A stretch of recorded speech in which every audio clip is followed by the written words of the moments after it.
We're on site at a multifamily project that we've recently started. The building was constructed in 2004. The initial call from our client was that she had a leaky window. Once our crew arrived and we removed some of the finished surfaces, we determined that there was improper construction and many construction defects from the initial build of the project. We found that there was improper flashings, reverse flash, improper weather barrier, and improper product.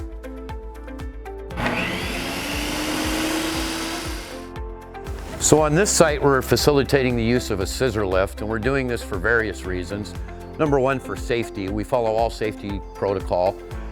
This is a safe application for a building of this size and with the height. It's also added value to the client so that we're not paying to work off of a ladder and have a guy climb up and down. The work surface can be brought to the work area rather than us having to take ourselves up on a ladder. As you can see, I have a crew member up here that's measuring for some siding. He's got his safety harness on and hard hat. Again, we want to make sure that our sites are always safe and working the most effectively for our client and our crew. All right. So here we are with two crew members up on our pump jacks. This is a good example of the necessity of this equipment on this site due to the limited area that we have to work with and for safety and functionality to do this project.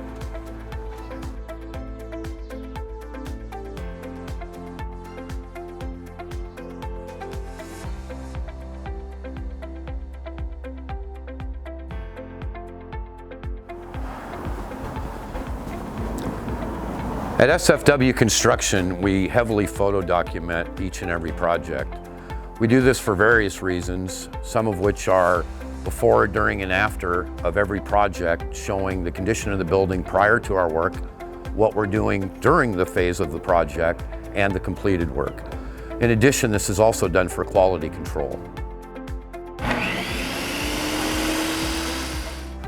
So here we've got our crew members laying out a sheet of the 4x8 hardy plank material that we're using on this project. As you can see, we're again following all safety protocol that's required in cutting this product with the safety glasses, the respirators, and ear protection. Again, we take great pride in following all of the safety protocol.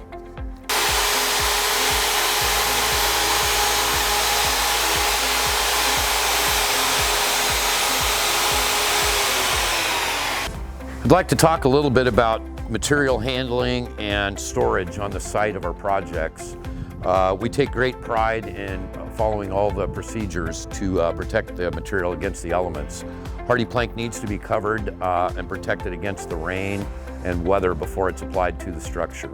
As you can see, we have this covered with tarps. As we pull our sheets out, we'll recover in inclement weather.